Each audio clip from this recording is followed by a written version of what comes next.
contabilizou 4.081 casos da Covid-19 em 24 horas na Bahia e mais 3 novos óbitos. A taxa de ocupação dos leitos de unidade de terapia intensiva voltados para o tratamento de Covid está em 66% no estado todo. E a gente conversa agora sobre esse cenário, né? E também sobre esse momento que a gente atravessa em relação ao Covid-19 com o infectologista Dr. Robson Reis. Dr. Robson, muito bom tê-lo aqui conosco. Quero agradecer a disponibilidade de falar mais uma vez com a gente. Já acho que é a terceira ou quarta vez que a gente conversa com o senhor nessa pandemia, né? A gente já vive momentos novamente preocupantes. E eu queria justamente iniciar essa entrevista sabendo do senhor como é que o senhor descreve esse momento atual, como é que o senhor está encarando esse momento atual que a gente enfrenta. A gente tem o surto da gripe H3N2 e ainda novos casos da Covid, principalmente da variante Ômicron, pelo que a gente tem visto aí de informações. Como é que o senhor encara esse momento e o quanto que esse momento preocupa, doutor Robson? Muito bom tê-lo aqui conosco, um ótimo dia. Bom dia, Fernando. Bom dia aos ouvintes da Rádio Princesa. Veja, é um momento, de certa forma, preocupante diante da magnitude da doença. Então, a gente tem visto diversos países, no mundo inteiro, os países europeus, próprios Estados Unidos, o Canadá, e aqui no Brasil, nós posteriormente acabamos enfrentando esse momento, esse novo pico, posteriormente a esses países, mas agora, né, já temos, desde o início de 2022, um aumento expressivo do número de casos de Covid-19 e, como você falou, surgindo também alguns casos, em menor, lógico, número, da influenza A H3N2. Então, é um momento preocupante, Fernando, por conta da magnitude do quantitativo de casos. Ou seja, talvez seja hoje impossível alguém não conhecer alguma pessoa que esteja com Covid-19. Então, você tem isso, prejuízos econômicos, sociais e prejuízos de vidas que ainda são ceifadas, principalmente daquelas pessoas não vacinadas que acabam apresentando a forma mais grave. O que nós temos percebido é que a variante Ômicron é uma variante inicialmente identificada na África e posteriormente, né, rapidamente se espalhou pelo mundo inteiro.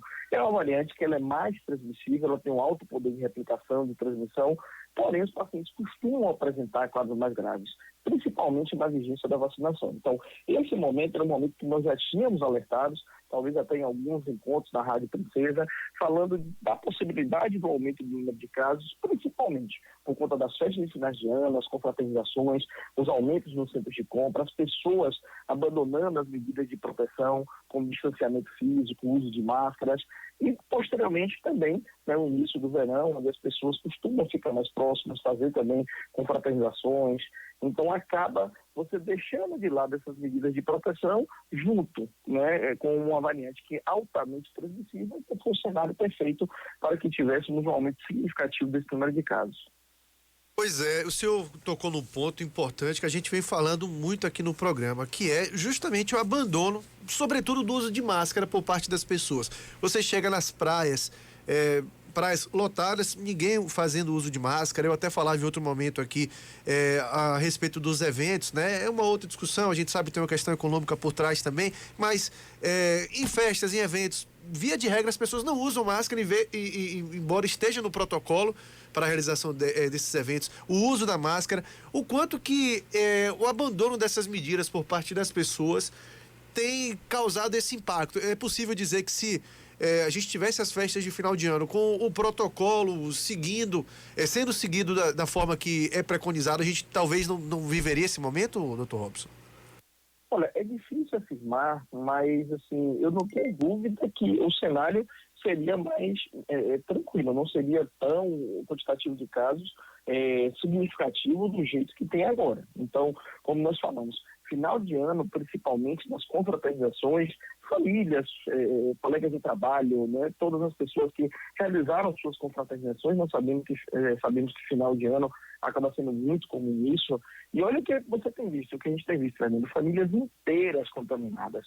E justamente porque entre família, muitas vezes entre amigos, tem aquela sensação de que todo mundo está tranquilo, porque as pessoas estão se cuidando, Então todo mundo fala, não, aqui é tranquilo, não tem ninguém de fora, vamos abandonar as medidas de proteção, é todo mundo conhecido. E acaba, olha o que a gente tem visto agora, observado, e vocês também devem ter observado isso, famílias inteiras, núcleos familiares inteiros, né? Ou às vezes pessoas no trabalho, né? Todos ali contaminando praticamente ao mesmo tempo. Então, as medidas de proteção sempre foram, sempre serão importantes aliados com a transmissão do doença contagiosa. Eu não tenho dúvida que se elas não tivessem sido deixadas de lado, o cenário seria outro. A gente não pode afirmar qual seria esse impacto, mas que esse impacto seria reduzido, isso é fato.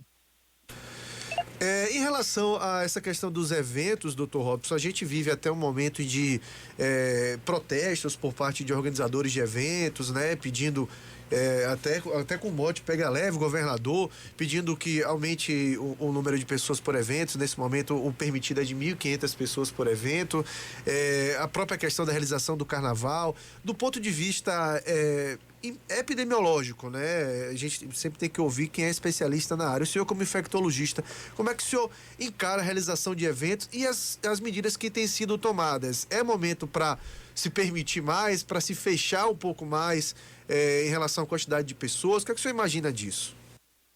Olha, Fernando, como você mesmo até colocou, é difícil muitas vezes falar em alguns setores que foram tão prejudicados pela pandemia.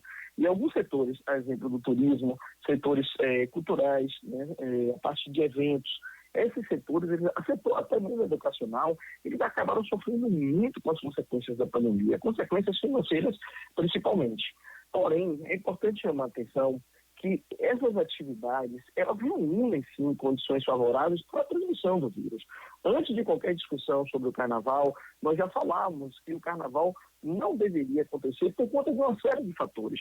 E olha aí, se o carnaval tivesse já todas as empresas, blocos, camarotes montados, contratados seus artistas, o problema que ia acontecer. Impossível realizar carnaval nesse momento. Até as pessoas que brigavam para que o carnaval fosse realizado abandonaram, né, a ideia do carnaval. O Brasil inteiro acabou abandonando. É impossível realizar o carnaval nesse momento. Se o carnaval, pós-carnaval, já acontecia, os postos lotados por conta das viroses, imagine já no cenário da pandemia da H3N2.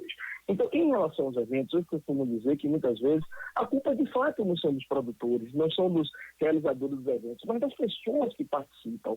Você pede para essas pessoas não aglomerarem antes das filas, elas aglomeram, pede para não aglomerar na saída, aglomeram dentro do local, por mais que a gente tenha visto eventos em locais extremamente espaçosos, mas as pessoas estão lá todas juntas.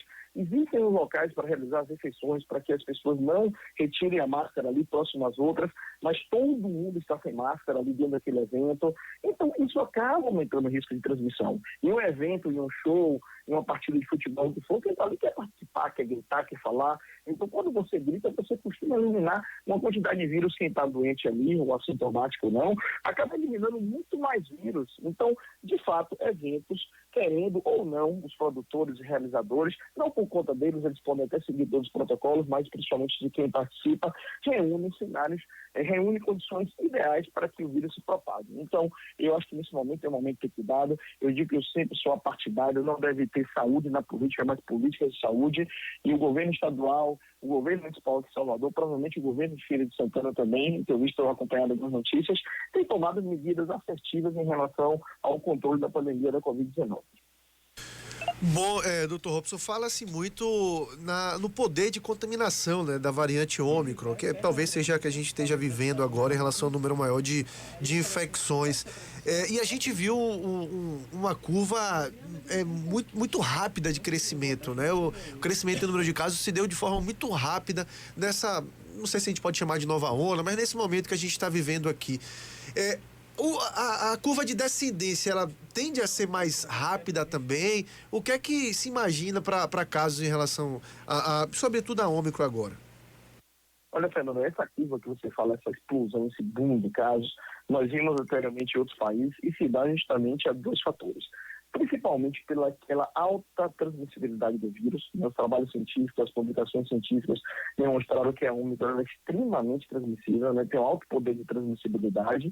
E segundo, pelo aquele abandono, não só no Brasil, isso aconteceu no mundo inteiro, das medidas de proteção. Então, acredita-se, através de projeções baseadas no que aconteceu com os outros países, que nós teremos aí ainda para entrar no nosso pico, ou seja, no número máximo de transmissão, 3 a 4 semanas ainda, para que possamos entrar, repetindo, isso são projeções baseadas com o que aconteceu em outros países, né? Então, teríamos aí ainda 3 a 4 semanas, em geral 4 semanas, para que pudéssemos atingir esse pico.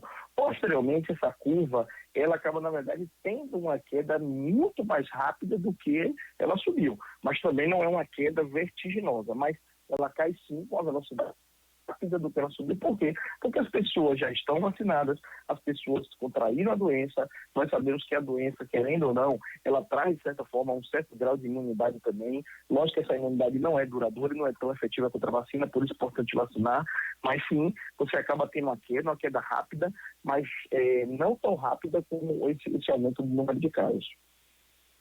Bom, doutor, falando de vacinas, eu vou emendar uma pergunta na outra, porque uma tem relação com a outra direta. Muito se atribui o baixo número de internações na proporção, número de infectados, número de internados, à vacinação, e o número de mortos também está menor em relação a outros períodos. O quanto que isso tem influência na opinião do senhor e em relação também à vacinação, aí já outra pergunta é de crianças.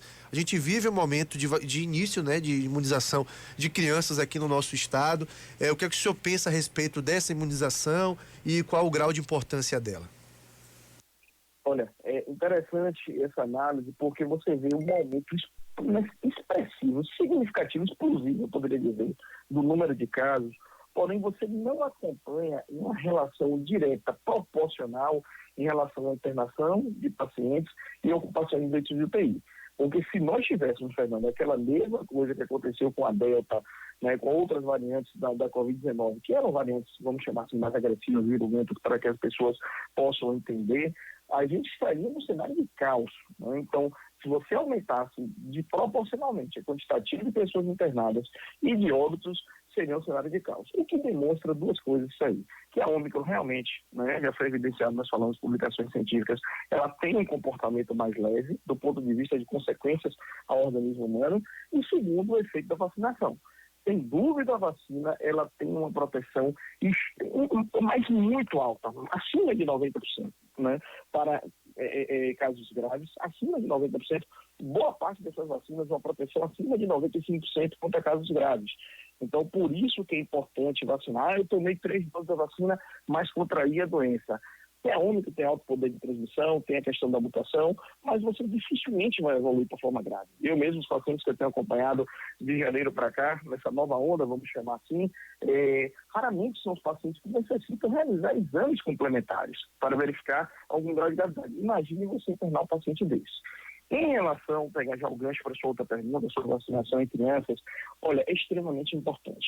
Infelizmente, as vacinas, ao longo da sua existência, sempre foram vítimas de fake news. Sempre. Vacina causa autismo, depois vem e não comprova isso. Vacina causa intoxicação de mercúrio, vem as publicações científicas e não comprova isso. E contra as vacinas de Covid não seriam diferentes. Então as pessoas começaram naquele momento aquela bobagem, dizendo que ia vacinar, virar jacaré, que a vacina era para botar um chip na pessoa. Eu nunca vi tanta bobagem, realmente tão criativa, para inventar essas bobagens em relação à pandemia da Covid-19. E olha o que aconteceu. As pessoas se vacinaram, poucas são as pessoas que nós conhecemos que tiveram reações adversas graves. Reações adversas, Fernando, ou seja, você tomar vacina, ter dor local, ter dor no corpo, ter um aumento da temperatura, até mesmo febre, isso pode acontecer, porque o mecanismo da vacina é estimular o seu sistema imune a produzir células de defesa. E nesse estímulo, essas reações adversas podem acontecer. Mas reações adversas graves, olha, praticamente ninguém conhece quem tomou vacina e teve uma reação adversa grave. A reação adversa grave. E agora, quando chega para as crianças, nós já sabíamos que as vacinas novamente seriam vítimas dessas fake news. Agora, o que a gente tem para dizer para os pais? Gente, para que uma vacina possa ser, para que ela possa entrar no mercado, para que ela possa ser administrada para as pessoas, e principalmente quando assume que é criança, essas vacinas, elas já passaram pelas fases, nós falamos de teste 1, 2, 3, né, as fases de estudo, e elas conseguiram demonstrar eficácia e segurança. As vacinas conseguiram mostrar eficácia, não somente eficácia em proteger contra a doença, mas principalmente segurança. Isso aconteceu inicialmente com a vacina da Pfizer e agora com a vacina da Coronavac do Butantan também. Então, todas essas vacinas, que inclusive já são administradas em outros países, a vacina da Pfizer administrada nos Estados Unidos, no Canadá e em outros países europeus, e a vacina Coronavac já aplicada em crianças na China, aplicada em crianças no Chile, e não tivemos relatos de eventos adversos graves de número significativo. Esses eventos adversos graves foram raríssimos. Trazendo um dado aqui, Fernando, para não me alongar muito, nos Estados Unidos, mais de 7 milhões de doses da Pfizer aplicadas, foram reportados 14 eventos adversos graves relacionados à miocardite. 14 em 7 milhões. O risco de não vacinar é infinitamente superior ao risco de vacinar. Então, é importante os pais vacinarem seus filhos por duas coisas. Não pelaquela ideia inicial de que a criança, ela sempre acaba transmitindo para os pais, avós, isso e aquilo. Não. É importante você vacinar seu filho porque é uma atitude de carinho, de amor com ele, de proteção individual, você está protegendo ele, principalmente no cenário de volta às aulas, crianças acabam confraternizando com os colegas, os amigos, e é um cenário, e é um motivo também de proteção coletiva. Quando você vacina a criança, você está protegendo todos aqueles do ambiente familiar, aqueles que convivem com a criança, você está contribuindo para que o vírus deixe de circular naquela comunidade e contribuindo para o fim da pandemia. Então, essas vacinas demonstraram eficácia e segurança e já são aplicadas em outros locais do mundo. O Brasil até demorou de liberar as vacinas para as crianças. Mas olha por quê. Porque a Anvisa, que é um órgão sério, é um órgão extremamente sério, necessitou fazer uma avaliação extremamente detalhada da segurança dessas vacinas em criança. Essas avaliações demoraram 21 dias e após uma avaliação extensa, essas vacinas começaram sim a ser liberadas e já aplicadas na população pediátrica. Para a gente encerrar, doutor Robson, o que é que o senhor, como profissional, né, infectologista da área, que viveu esse momento que a gente viveu, né, como profissional, do ponto de vista de profissional, de 2021, né, 3 dos 4 trimestres, começou em março a pandemia aqui pra gente, então boa parte do ano de 2020 em pandemia, 2021 também em pandemia e entramos em 2022 agora com aumento em número de casos. O que é que o senhor projeta para esse ano de 2022, tendo em vista a experiência que a gente vem trazendo de 2020, 2021, a própria questão da vacinação e tudo mais? O que esperar desse 2022 em relação à pandemia que a gente está vivendo? Olha, muito quando a gente se fala em relação ao cenário de Covid, existem as projeções, né, do ponto de vista da parte da epidemiologia, né, da estatística, tudo. É difícil quando você faz uma projeção em relação à Covid-19, porque depende muito do comportamento da população.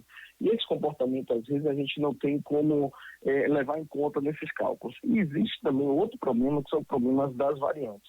Então, exemplo, quanto você menos vacina uma população, com uma população menor vacinada, maior risco de surgir as variantes. Olha o que aconteceu, a África tinha 10 a 20% da sua população vacinada, a variante Ômicron acabou surgindo lá. Então, você tem o risco do surgimento de novas variantes, principalmente em locais onde as pessoas, né, o quantitativo de vacinação é muito baixo. Mas, trazendo para o cenário atual, como nós falamos, comparando com os outros países, nós devemos entrar em pico, né, como nós falamos, em 3 a 4 semanas, então teremos aí ainda muitos casos sendo notificados, muitos casos sendo diagnosticados, graças a Deus, a grande maioria desses casos leves, então às vezes até sintomático, o paciente fez exame só para, na verdade, tirar alguma comprovação, porque teve contato com alguém próximo do Covid, e aí a gente depois disso deve arrefecer, deve diminuir esse impacto da pandemia. Provavelmente, como nós falamos, hoje já estamos praticamente no final de janeiro.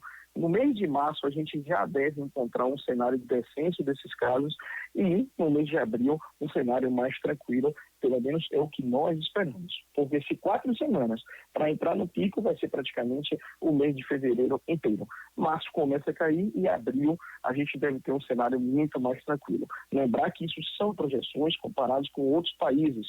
Isso pode não acontecer, mas é o que a gente acaba utilizando como parâmetro para as nossas projeções. Doutor Robson Reis, eu quero agradecer muito a disponibilidade do senhor de falar conosco mais uma vez, desejar dias melhores para todos nós e um ótimo dia para o senhor.